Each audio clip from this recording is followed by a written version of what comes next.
Today, we will discuss PenPat and Framer.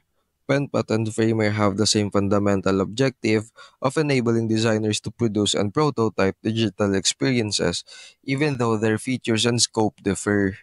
A digital design tools, an interactive experience prototype platform, a way for groups to work together on design tasks.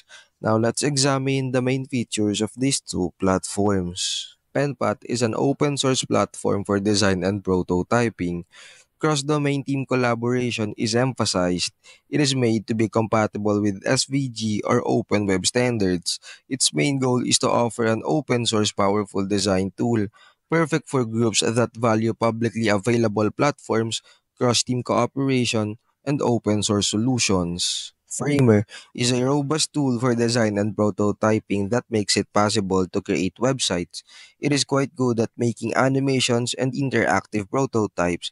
It has developed into a highly powerful tool for creating websites, strong animation and prototyping skills, features for creating websites, interface that is easy to use. All in all, both systems enable users to produce interactive prototypes and graphic designs.